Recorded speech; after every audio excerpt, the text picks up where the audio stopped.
سلام، روزتون بخیر. خوش اومدید به یک ویدیو دیگه از من.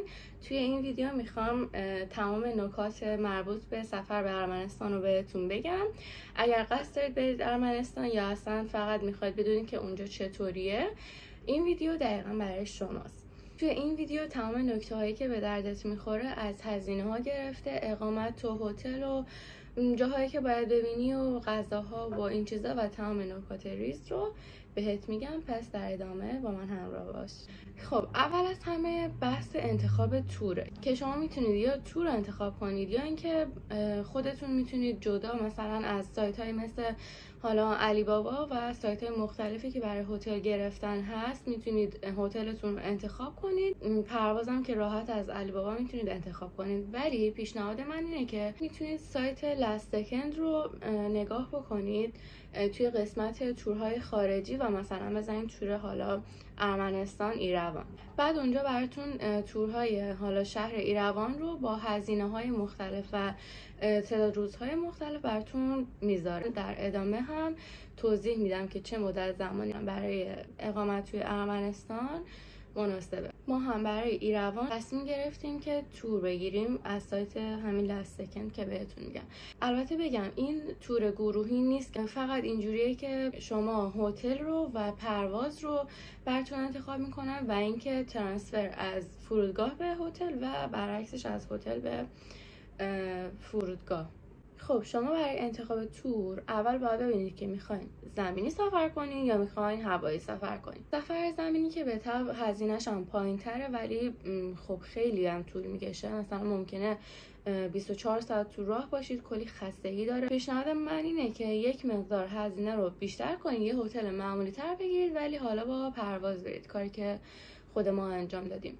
و خب البته سفر زمینی اونجور که من توی سفرنامه ها خونده بودم توی همون سایت لاست سکند، مسیر حالا مرز نوروز به ایروان خیلی پیچ در پیچ و این چیزاه. به خاطر همین دیگه ما هم تصمیم گرفتیم که با هواپیما بریم، ولی خب یه هتل خیلی معمولی گرفت که بعداً راجبش توضیح میدم. خب بذارید اول راجع به کلا شهر ایروان یه توضیح کوچیکی بدم. کلا یه شهر خیلی کوچیکیه که تقریبا همه‌شو، یعنی همه جاهای دیدنیشو میشه پیاده گشت و خیلی نه نیازی به تاکسی گرفتن داره نه استفاده از اتوبوس و قطار و این چیزا که ما اصلا استفاده نکردیم.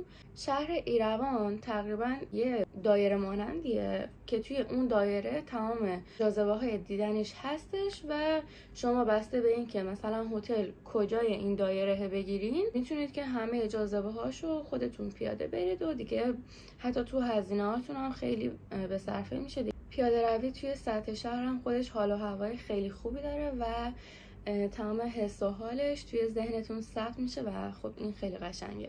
ایروان کلا یه میدان جمهوری داره، یه دونه اپرا داره. خب این دوتا رو در نظر بگیرید. یه خیابان شمالی داره که میدان جمهوری رو به اپرا وصل میکنه. خب اگر بتونید هتلتون رو توی این مناطق رزرو کنید خیلی خوبه و دیگه شما راحت به همه جا دسترسی دارین و همه جا نزدیکتونه.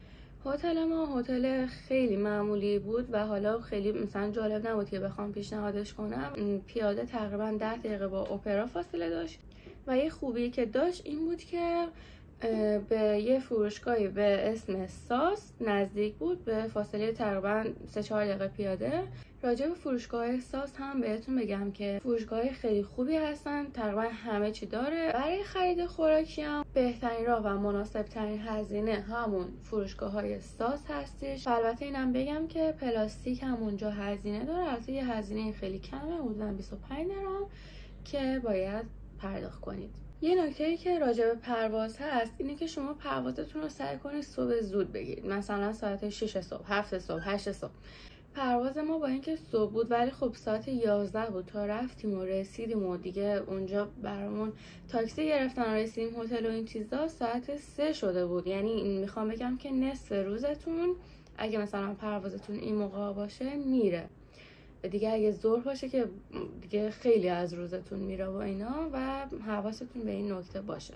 شما اگر بخواید یه سفر اقتصادی به ایروان داشته باشید یا حالا مثلا بخواید برای مقصدی مثل ایروان زیاد خرج نکنین و اینا، میتونین همون ساعت 10-11 مثل ما رو بگیرید و برای ما اوکی بود. میگم که ایروان با اینکه ما صبح تا شب بیرون نبودیم و روز اول هم نصف روزا دست داده بودیم، ولی بازم تقریبا همه جاشو تونستیم بگردیم و کاملا راضی کننده بود.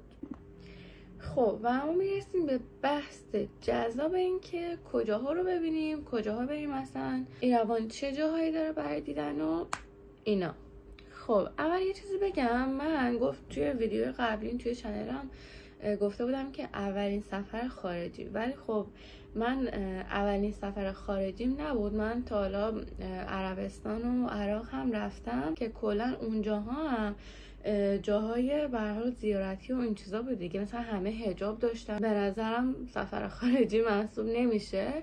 ولی ارمنستان که رفتیم، من از کلا هواپیما که پیاده شدم، توی اون صفی که بودیم برای مثلا چک کردن پاسپورت و اینا دیگه، مثلا از همه جا اومده بودن دیگه. بعد چیز بود، به نسبت فرودگاه کوچیکه، حالا اسمش هم زوارت نوسه اگه تلفظشو درست بگم.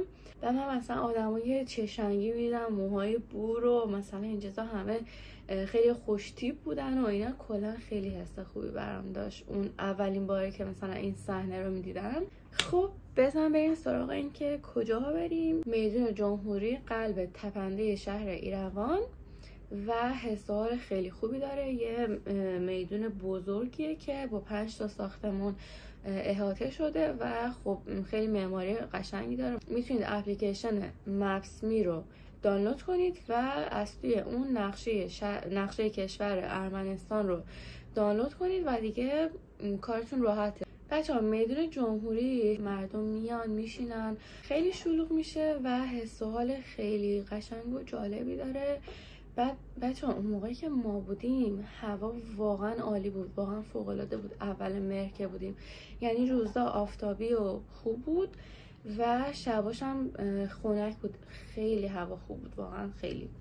یعنی به نظر من بهترین زمان برای سفر به ارمنستان از مثلا نیمه دوم شهریور به بعد تا اوایل مهره. اگه بتونین اوایل مهر برین که خیلی خوبه، هم از اون شلوغی آخر شهریور در میاد، هم هنوز هوا خیلی سرد نشده و گرم هم نیست. اونجا یه آبنمای خیلی خوبی داره، کلا میتونید بشینید و لذت ببرید.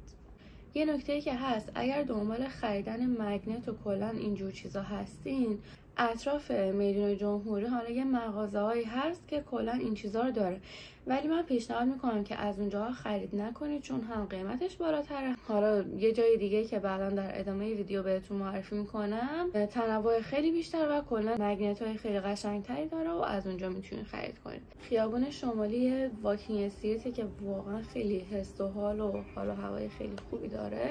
من از خیابونایی که فقط پیاده رو و اینا خیلی خوشم میاد. توی خیابون شمالی از این نوازنده‌های خیابونی هم هست که حس و حال خیلی خوبی رو میدن به اون فضا و دیگه خلاصه خیلی قشنگه.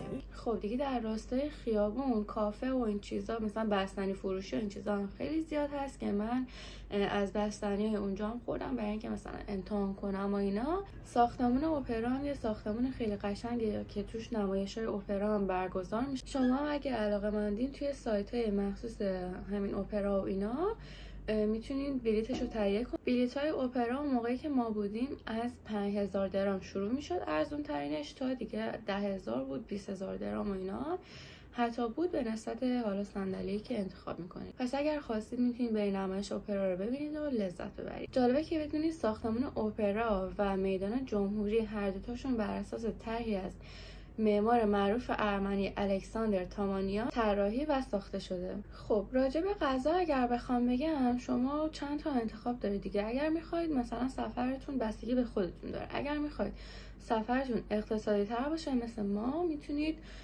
با خودتون مثلا چند وعده حالا غذاهای آماده ببرید. ما توی سرویسی که توی ایروان بودیم کلا 3 وعده بیرون بودیم که حالا بهتون میگم کجاها بود. بچه‌ها ما یه جایی رو پیدا کردیم توی خیابون تریان. شما میتونید توی مپ سرچ کنید و ببینید. توی پیاده روش کلی کافه و رستوران بود، کلی صندلی و این چیزا گذاشته بودن و کلی هم شلوغ بود. کلا فضای جالبی بود که شما میتونید برید اونجا. حالا ما به زور جا پیدا کردیم نشستیم، شما میتونید برید اونجا و غذاهای خوبی هم دارن، میتونید انتخاب کنید. ما از خیابان تریان اونجایی که نشستیم یه پیتزای پپرونی و یه دونه مرغ تریاکی گرفتیم که هر دوشون خیلی خوشمزه بودن. مخصوصا مرغ تریاکی من خیلی دوستش داشتم، خیلی خوشمزه بود. بهتون پیشنهاد میکنم حالا اگر اونجا تونستید برید که خیلی عالیه. راجع به قیمتش هم بگم، اون وعده‌ای که ما خوردیم خب اصلا هم گرونتر در اومد.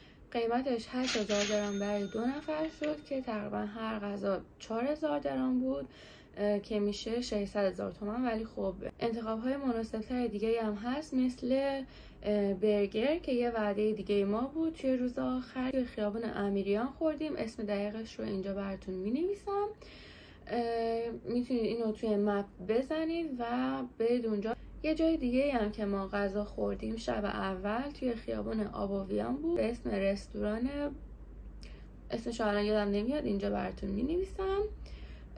اونجا رفتیم، اونجا مثلا غذاهای سنتی و محلی ارمنستان رو داشت که میتونستین تهیه کنید و به هر حال با غذاهای اونجا هم آشنا بشید. خب مرسی که تا اینجای ویدیو با من همراه بودین. این پایان قسمت اول بود، منتظر قسمت بعدی این ویدیو باشید. درباره بقیه جاهای دیدنی و هزینه‌های کل و دیگه تمام نکات باقی مونده رو بهتون میگم. اگر از این ویدیو خوشتون اومد یا براتون مفید بود، خوشحال میشم که چنل من سابسکرایب کنید و میبینمتون.